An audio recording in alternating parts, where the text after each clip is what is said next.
Good morning. It's another great day for the family, and the family today has a special privileged guest, a Chicago boy and his wife Susan. Susan and Jeff Kloa are here. They actually reside now in the Arlington area outside Washington, D.C., and I'll let him tell you more about himself, other than I will tell you he's a Cubs fan, and beyond that, he's a very intelligent person. No. Says I, another Cubs fan. We know we know how to suffer, and he's going to be a tremendous gift to us.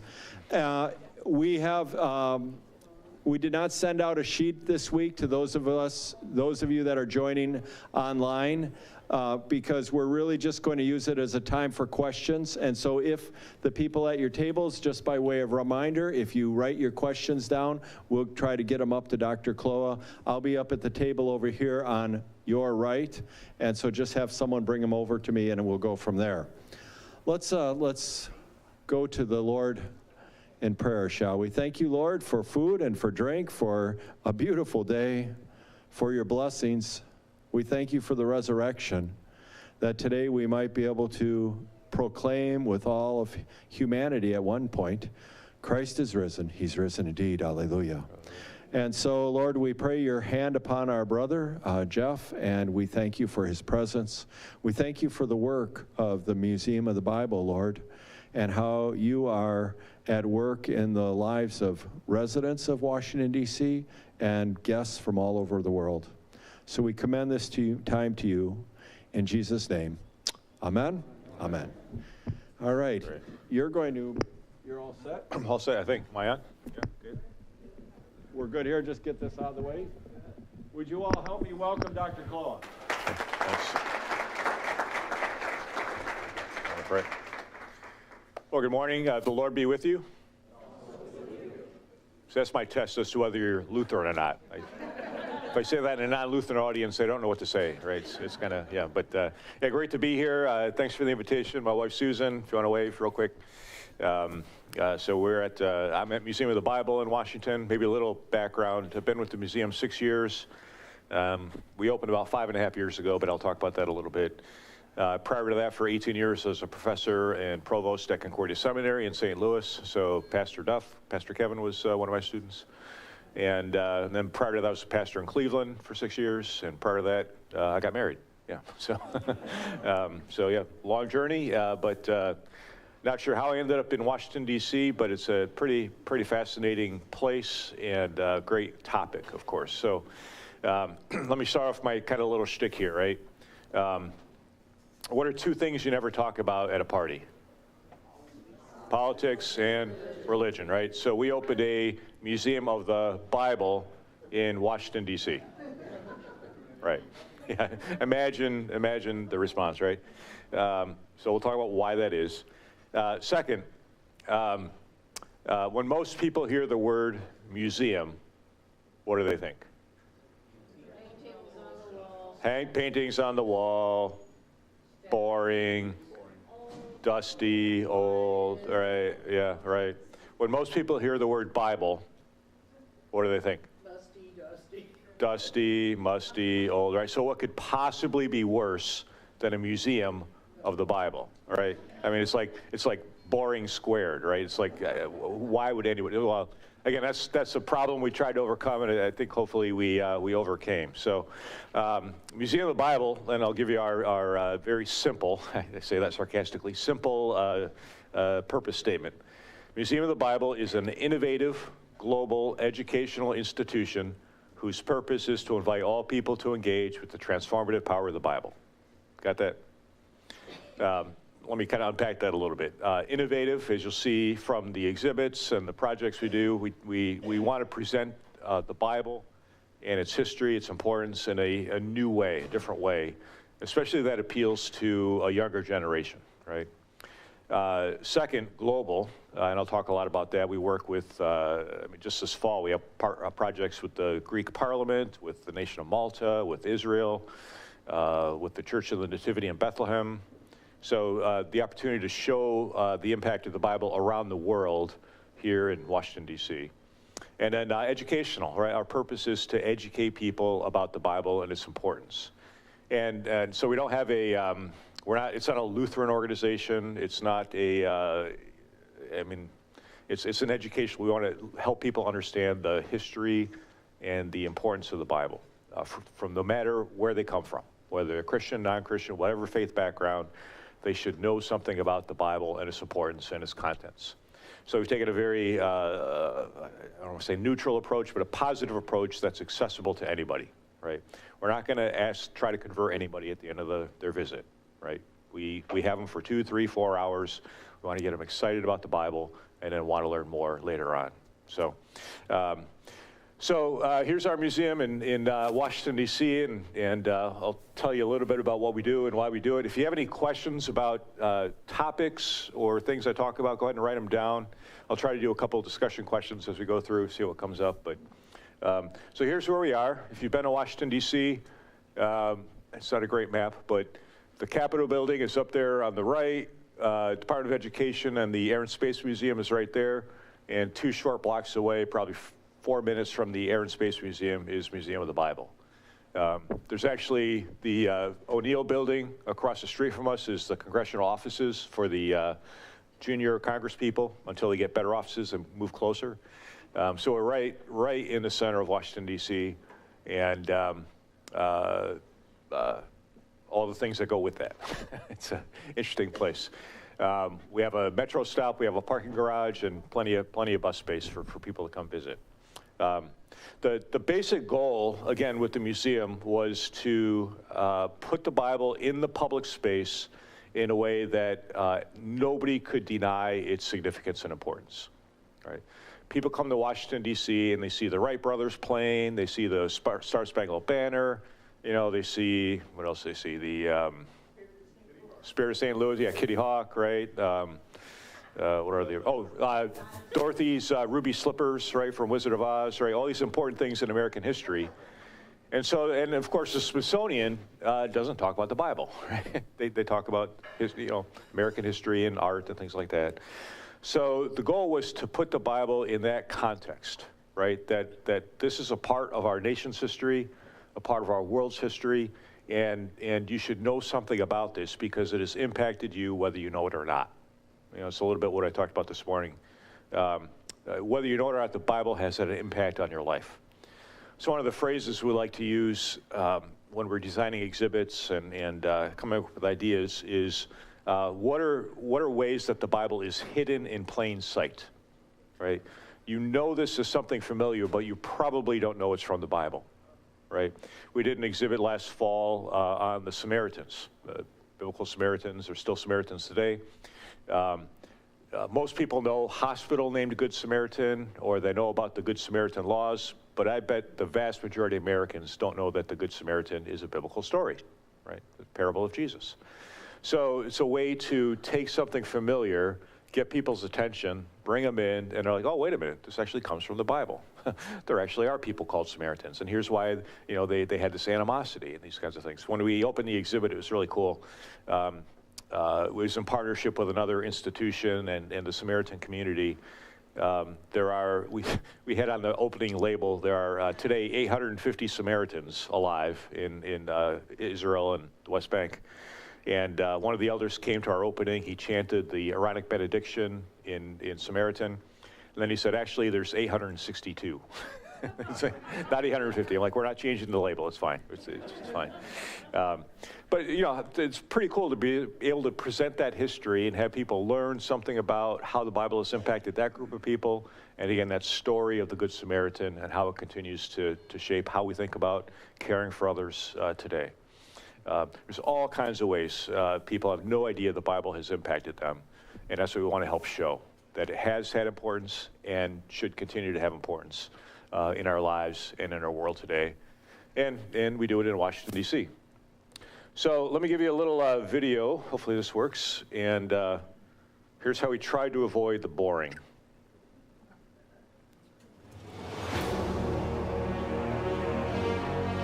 Oh, sorry, let me...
So it wasn't just dusty books and cases, right?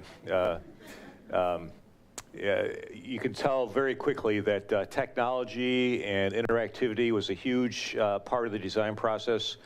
I have to admit, I'm old, and when you walk in the museum, like, you cannot go 3 steps without seeing something move on a screen or hear something, and it kind of drives me crazy, honestly. You know, it's like tone it down. But for kids, it's unbelievable. So they love it and respond positively, and people of all backgrounds. So just a sense of the scale, it's a 7-story, well, how many stories? 2 you can't go into, but 8-story building, 6 are publicly accessible. There's 430,000 square feet of public space, 120,000 square feet of exhibit space, and we welcome, well, COVID is hard to tell. We opened, a couple of years before COVID, and the first year we had just short of a million people, and second year just short of that because we started charging, but it was still good. And then COVID hit. So now this year we're anticipating about 550,000 people, and we want to get back to 800,000 hopefully the next year or two. But we're kind of starting over after COVID. You know, tourism in DC is an interesting business, and we're prone to that. But it's great to see, thousands and thousands and thousands of people coming to experience the Bible. Let's skip that one. Here. So I'm going to give you a few highlights of the building, and we'll just see when you come in what we're trying to do. The front doors you see there on the upper right, those are, we call them the Gutenberg gates. They are 2-story bronze replicas of the printing plates used to produce the Gutenberg Bible. The first printed book in the West was the Latin Bible. And it's confusing to people. It was confusing to me at first because not only is it in Latin, but it's a mirror of Latin because it's a printing press. So you have to kind of, be backward and read Latin to figure it out. So most people think it's just gibberish, but it actually means something. The reason it's a 2-story tall door is because this building was originally built as a refrigerated warehouse in the 1920s. There's train tracks just to the south of us, and trains would drive into the building and unload inside the refrigerated warehouse, which is perfect for a museum because there's no windows. So you can just, when they built the museum, they took out every other floor, and everything is brand new. You couldn't tell what it was once you walk inside the building. We also have, you probably saw the Chuck E. Cheese for kids in there. We call it Courageous Pages. Again, a space I never walk into unless I absolutely have to because it's louder, and one of my exhibits people loves to, those little foam balls they use for, I don't know, there's a game or something, and every week or so he'll stop by with another batch of balls that kids took bites out of. All right, order more, Jeff. It's fine. No, it's all right. whole set of those. But it's really cool. It's, kids can play. They learn stuff. There's quizzes based on the Bible. They love this. There's a projection on the floor with fish in a pond, and people can walk on the water. Right? The kids love that, kind of stuff. Oh, there's a Samson thing where they have to push the pillars and destroy the building, and so they love doing that. It's all fun stuff. So. So it's great for kids, great thing for little ones, and there's things throughout the museum for them. We have a gift shop, of course, so you can do that. Not my department, but you can do that if you want. The second floor, and this is one of our 3 kind of permanent galleries, is the impact of the Bible. Two ways: the impact of the Bible around the world, and the impact of the Bible in America. So the one side, Bible in America, starts with the Mayflower Compact. If you know the story of the Mayflower, when they came over, they were just getting away from England, and they had, some people were Christians, some people were just trying to start a new life, right? So how do they come together to form a form of government in this new land? And the language they use is actually based on the scriptures. They came together to form a body politic, a covenantal community. They use that word covenant, of course, based on the Old Testament. And if they're agreeing to do this together in this kind of sacred bonds to have a government that's kind of governed by themselves rather than under the king. So right away, the notion of a people agreeing amongst themselves to set up rules and govern themselves, that kind of comes from the Bible, right? They use the biblical language to come up with that framework.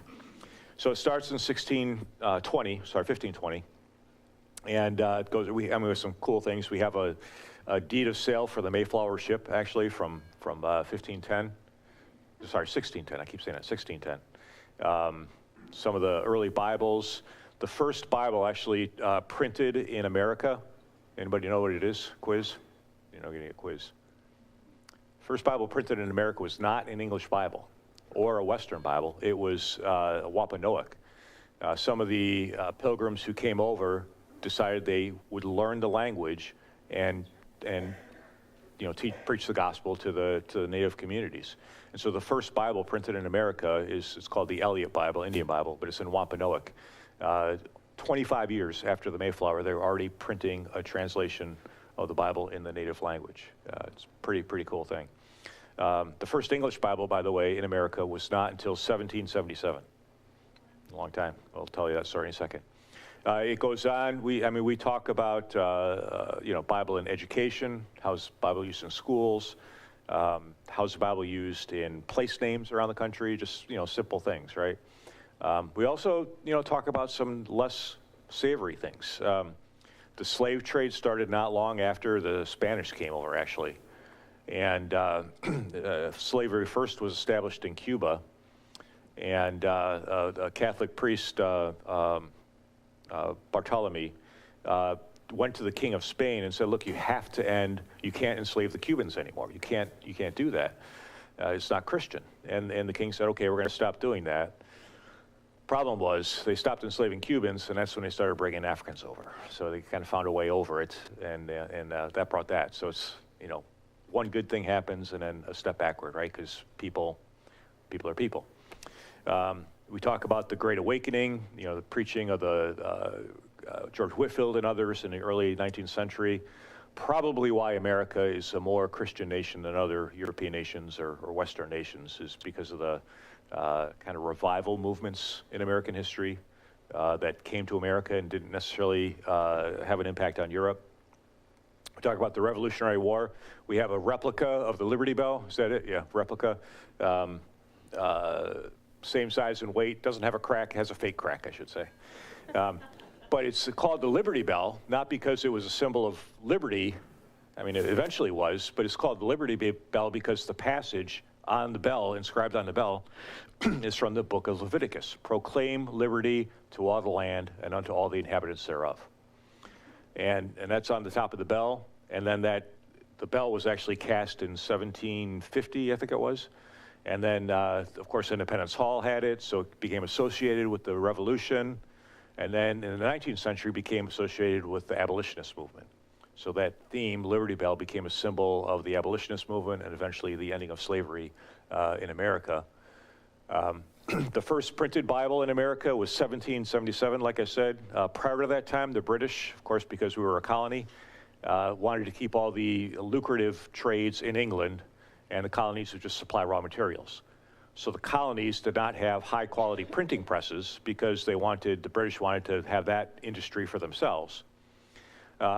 When the Revolutionary War started, of course, they blockaded tea, they blockaded lots of things, including printed books, including Bibles. So the importation of Bibles was actually ended by the British during the Revolutionary War. So a guy named Robert Aiken, who was the printer to the Continental Congress, he would print the minutes for the Congress, decided he would print a New Testament to try to get around the problem, and of course to make money, that's what they do, he's an American. But he printed a Bible in 1777, not a high quality one, not high quality paper because they didn't have high quality presses. But it's pretty cool, Bible printed sort of in opposition to the British during the Revolutionary War. He printed the whole Bible in 1782, and then his daughter took over the press after his death and printed the first Greek Bible in America, actually in 1810, I think it was. So that continued on. We do talk about the role of the Bible in early American discussions, especially because the question of religious identity was a big one. Each colony had their own approach to religion. Some like Maryland were Catholic. Some like Pennsylvania was whatever you want. Some were Church of England. And so the colonies, when they came together, had to figure out, right? In some colonies, you actually had to be Catholic to have a political office, or you couldn't be religious to have a political office. So they had to come together and come up with a way to agree on religious issues. And of course, the First Amendment is freedom of religion, right? So every individual, it's up to themselves. And you see the early founding fathers being very strong on this. The freedom of conscience is the phrase they use, freedom of conscience to think for yourselves. Really goes back to the religious backgrounds of each colony. So we talk about that, and then go on to the abolitionist movement, huge thing. We do show, and this is a sad fact of our history, some people use the Bible to justify slavery. They wrote books about it. Show some of the arguments, and some people, of course, use the Bible to argue against it. So showing that history, and then Civil War. One of the cool things on that floor we have is the original manuscript of the Battle Hymn of the Republic. Mine eyes have seen the glory of the coming of the Lord. It was written by Julia Ward Howe. She came into Washington. The Union had just lost at the first Bull Run battle. Everybody was depressed, right? And the soldiers were singing these bar songs, right? And very catchy tunes like "Mine eyes have seen the glory of the coming," right? Very catchy, right? She said they shouldn't sing bar songs, so let's take the music and make it positive. So her story is she was at the Willard Hotel, which is 2 miles from our museum now, and woke up at 6 in the morning and had this song in her head, wrote it on letterhead from Willard Hotel, and became famous like a month later, and we have the original manuscript on display in the museum. It's kind of cool, with the envelope from Willard Hotel. It's kind of neat. And then we would go on the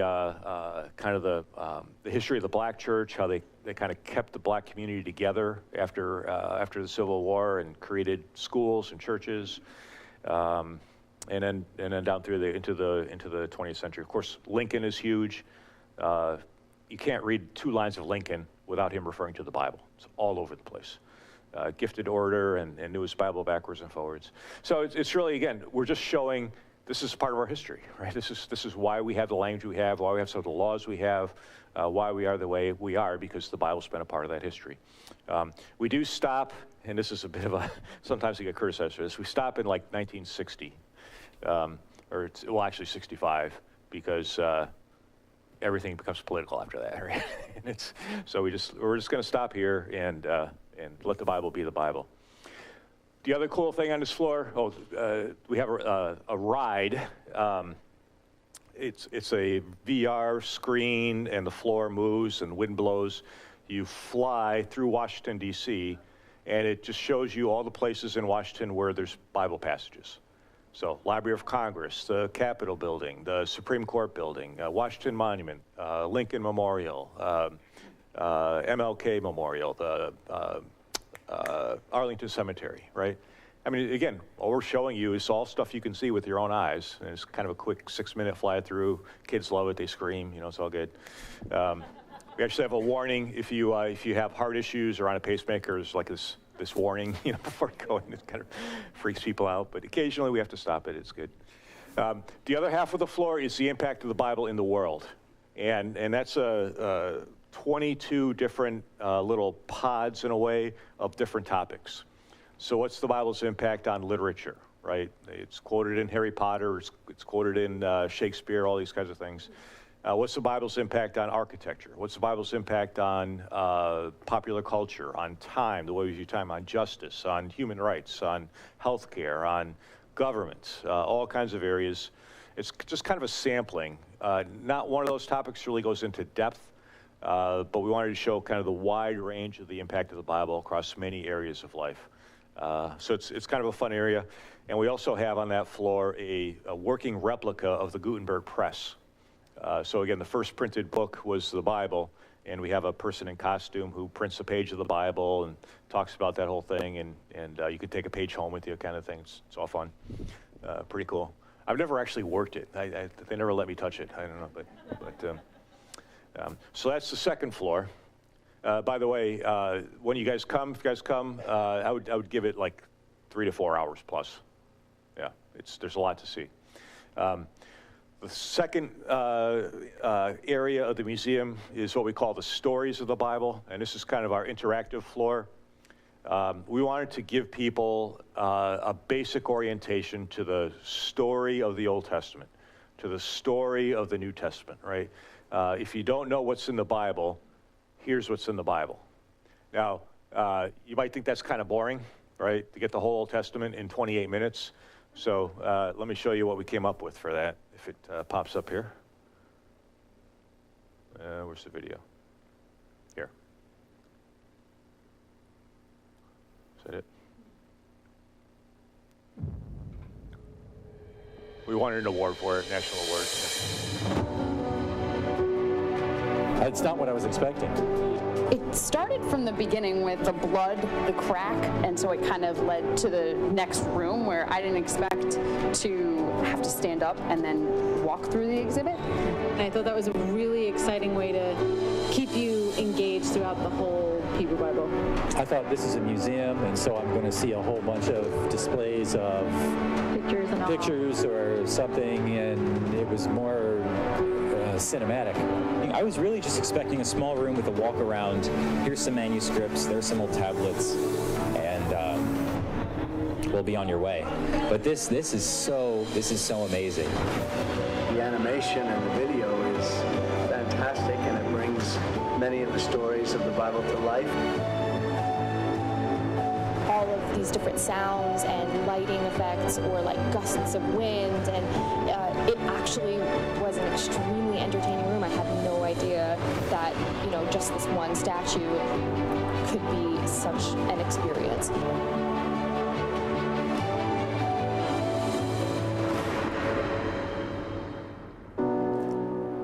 Yeah, so that's the, when we get our guest feedback, that's the number one thing in the museum, is we call it the Hebrew Bible experience. It's a 28-minute little walk through the story of the Old Testament, the Hebrew Bible.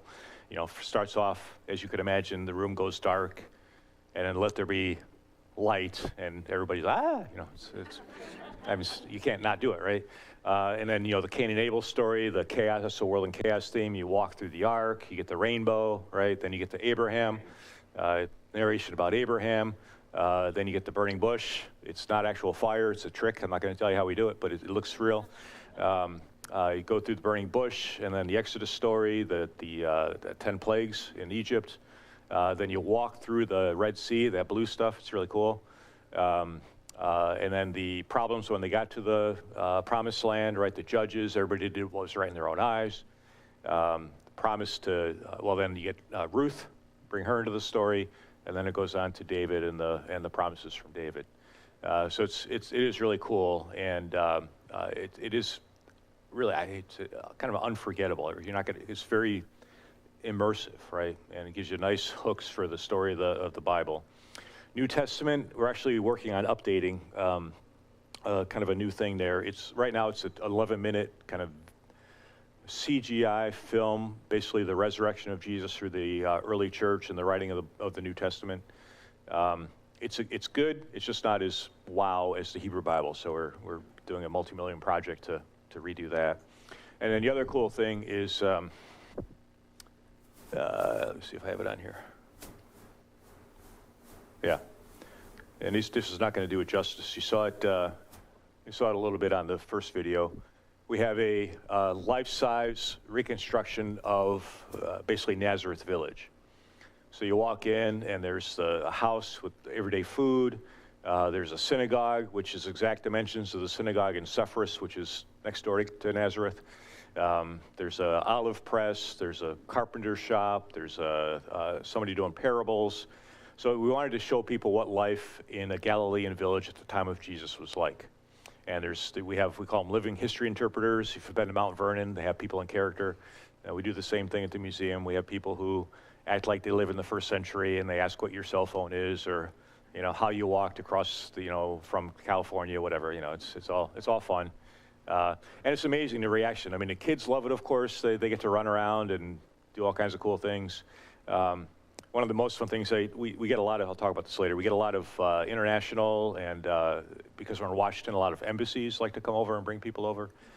And I was walking the Ethiopian ambassador through a couple years ago, and we got to the kitchen area, and he said, it's just a first century Mediterranean kitchen. He said, that's what I had growing up. Exactly the same stove, exactly the same way to bake bread. It's like we spent 10 minutes in the kitchen because it's like Ethiopian ambassador, whatever. So it's a pretty cool space, and again, we could tell you, okay, in the first century they drank wine and they drank water, and here's some of the, that's boring, right? So let's show you. You can actually walk around the village and see what life is like. So that's a pretty fun space. The fourth floor is let me skip ahead there. This is why I first joined the museum, I guess, because this is my academic area, and then they kind of changed my job. But this is the history of the Bible from the ancient Near Eastern world in Hebrew through translations all the way down to the modern day.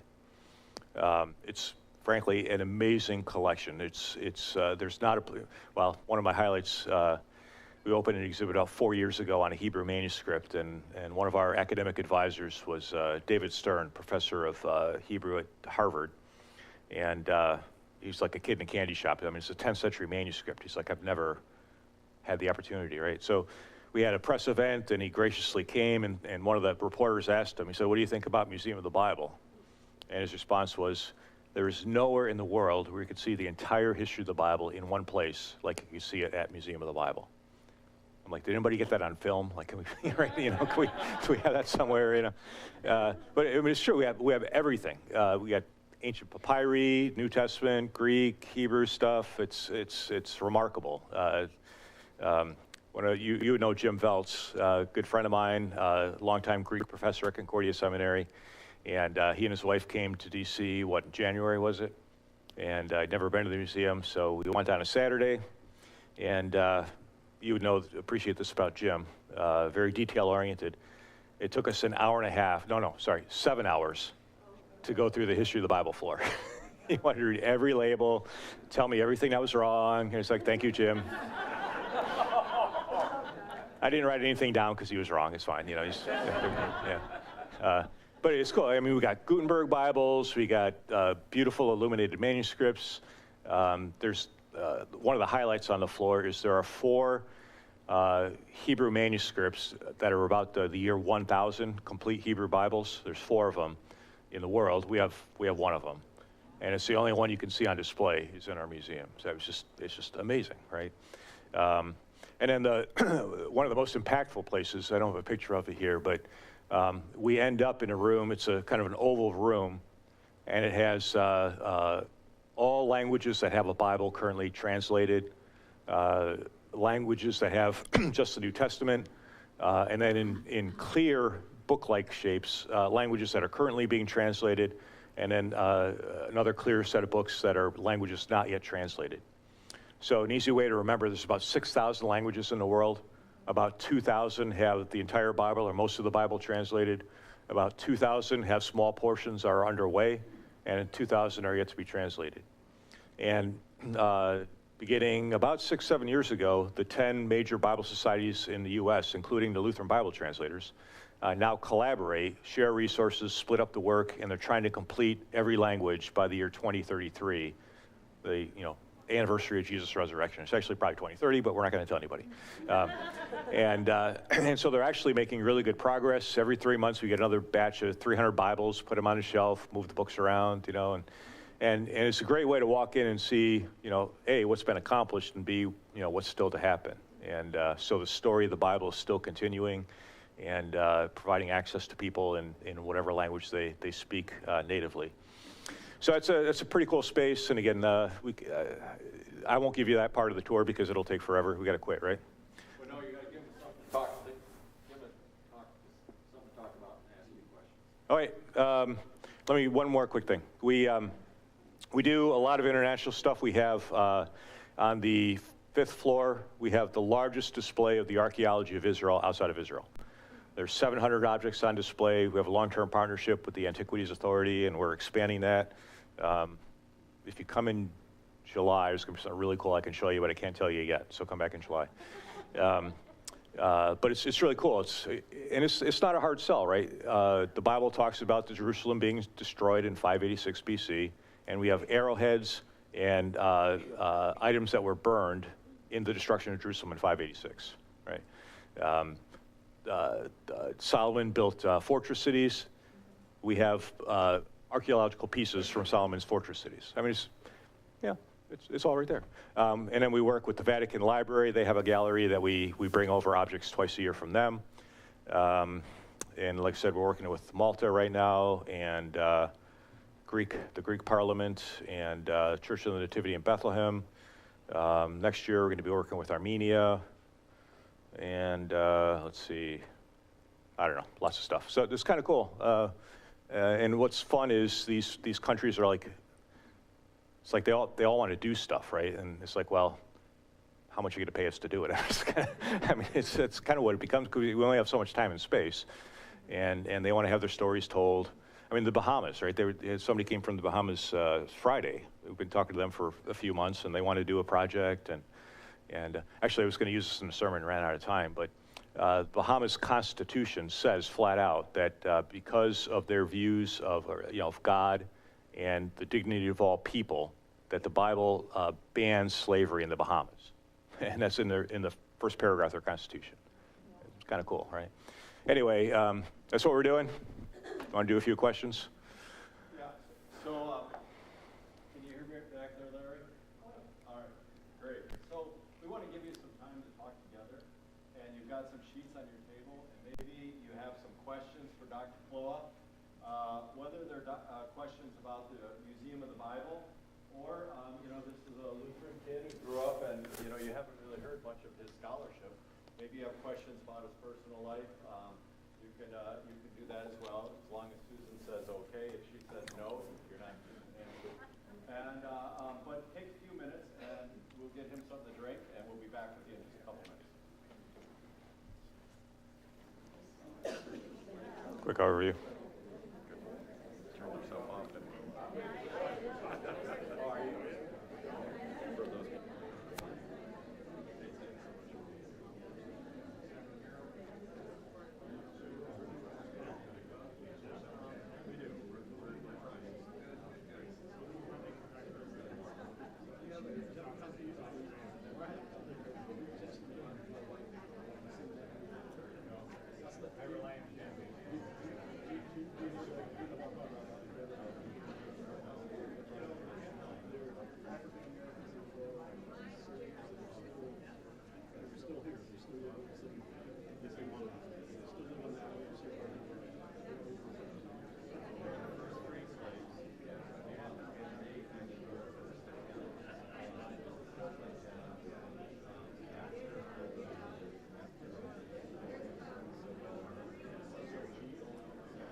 First one.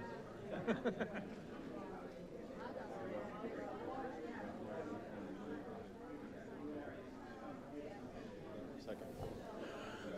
All right, just because of time, if we could, Greg, would you walk around? Greg's going to walk around and bring me questions, and we'll get them to Dr. Kloa to be able to deal with. Needless to say, there is not even close to enough time to be able to get all of our questions answered. We'll do the best we can today, but I think he should come back. Amen? We would love to have them back here, and at some point we'll tell you a little bit about Island Oasis and the opportunity for people like Dr. Kloa to be here. Some of our good friends, Ron and Dawn Oldenetto, put your hands up in the air. They've been here because of the generosity of one of our families who opened up their home for them, just like the Kloas who are staying on the island. So we're going to give him the questions and let him look through it for a second, decide which ones he's going to prioritize. And then while he's doing that, Laura and Mike, would you guys put your hand up in the air? Laura and Mike, and I'll be talking about this next Sunday in Bible class. Laura and Mike have been putting together a field trip for us in November, working with one of Dr. Kloa's staff members to be able to figure out how we can have this experience that he's been describing. So if you want more information about it, please talk to Mike and Laura. There's Q&A sheets out there and the like. And then next Sunday, part of Bible class, I'm going to spend a little bit of kind of coming back around to where we're at. And so, are you ready to go? Yeah. All right, let's go. All right. Well, I'll start with the one, there's like 4 related to this question. And I learned very quickly in Washington, this is the first question people in Washington ask you. Where do you get your money from? Right? Seriously, I wasn't expecting that, but if somebody's from Washington, D.C. or works in the government or lobbies, whatever, that's their first question. Because they assume if you know where the money comes from, then they know your agenda, right? So what I appreciate is, we're a private museum. We're an independent 501c3. We have our own board. We don't take government money. It's all self-funded operations and donations. The founding family is the Green family, Hobby Lobby out of Oklahoma City. Very, very generous, very supportive, wonderful people. But what I especially appreciate is their approach has been, look, we want this to be about the Bible. We want it to be factual. We want it to be accurate. We want no criticisms of this in terms of its content. If someone doesn't like the Bible, fine. But let's not make the Bible look bad by doing something stupid, right? So again, we take a very factual, historical approach and try to make the Bible and the museum accessible to all people. Again, if you know you're going to try to get converted before you go in, why would you go in if you're not? Why would you do that, right? So we wanted to have, a cultural educational institution. And, people assume a political agenda, and if you know the Green family, they certainly have views. But you don't find them in the museum. It's just about the Bible. So, yeah, we are, well, pre-COVID, we were, most nonprofit educational institutions are a third endowment, a third donations, and a third revenue. Well, we're so new, we don't have an endowment, and we had no revenue during COVID. so we're getting the model straightened out. But it's a private museum, and we have to survive on our own. That's why the Bahamas has to pay us to do an exhibit, because that's how we work. Yeah. So that's that question, and there are, I think, 42 private museums in Washington. Aside from the Smithsonian's, and we're by far the largest, both size and budget and staff, everything. We do charge. We just actually raised our ticket prices to $30. I know for some that's a barrier. We have ways to help with that. What I especially appreciate is a lot of our donors are very interested, as I am, in school groups. So they give us money to invite school groups to come for free. And it's been pretty cool, like some pretty cool stories. But yeah, that's been a big goal, and I really like to grow that in the years ahead. We've even we have a program for public schools even that They can come, we'll buy lunch, and they can come tour the museum, and we do get a response, you know. So, so yeah, we really appreciate our donors to help make those kinds of things possible. And tour groups are less expensive than $30. I forget what the price is, but yeah, we're trying to make it go basically on what we can do ourselves. Yeah. Yeah, so how can churches provide funds so that it's free to attend? Yeah, write me a check. Yeah, anytime. Yeah, exactly. Yeah, and we do. We have many churches support us. It's great to see. Yeah, we start, and then where did the museum start? So the idea actually started, you know, with Steve Green and Jackie, wonderful couple. They were approached by a group that wanted to open a Bible museum in Dallas, and it wasn't going anywhere, and they decided if it's going to go somewhere, let's make it work. And they did a market study. They decided, why do it in Dallas? Because, like, it's Dallas, right? Everybody's already, it's the Bible Belt, right? So why bother?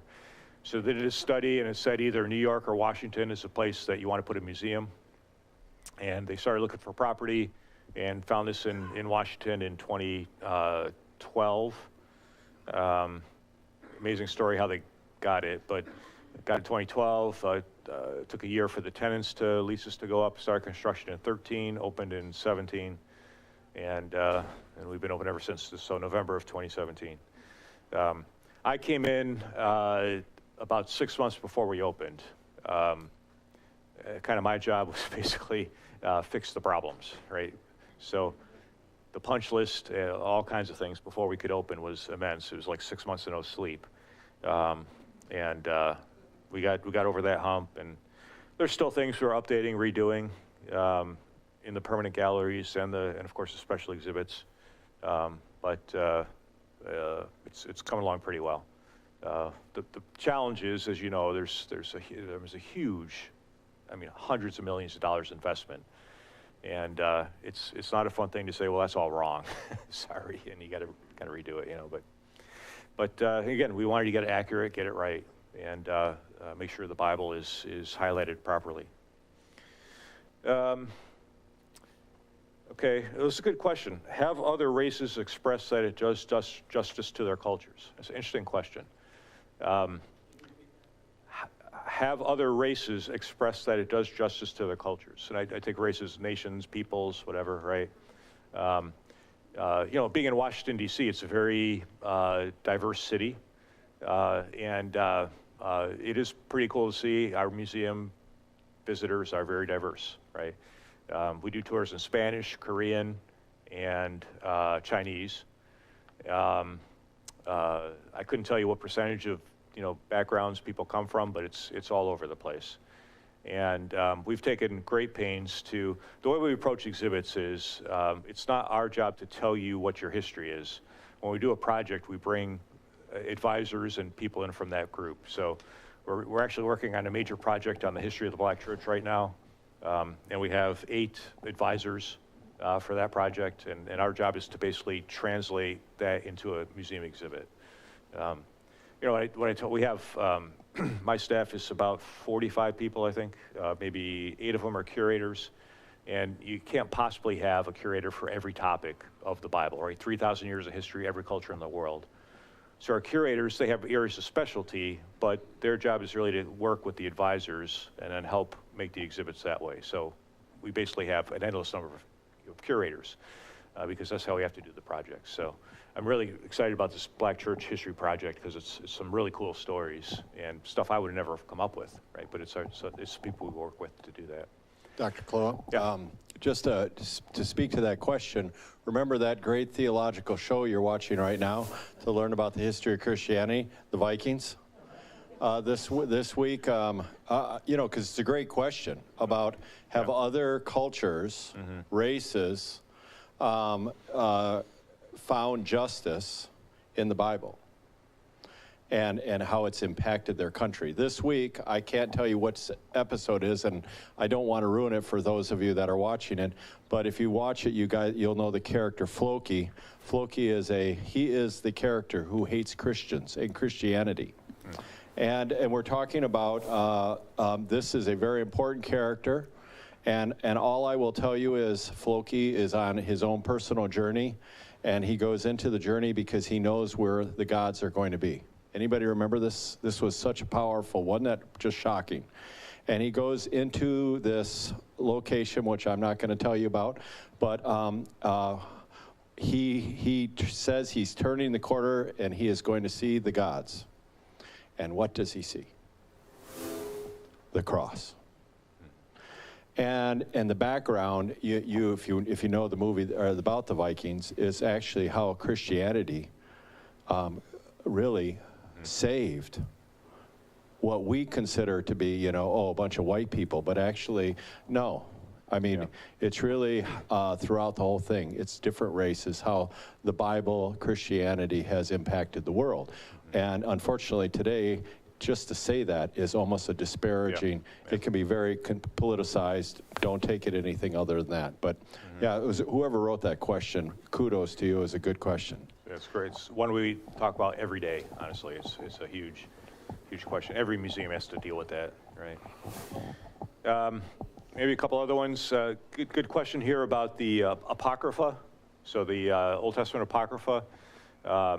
If you don't know, it's a set of books about, depending on the tradition, 12, 13, 14 books, more in the Catholic canon, the Orthodox canon, than in the Protestant canon. And again, our approach is factual, historical. So we describe what the books are.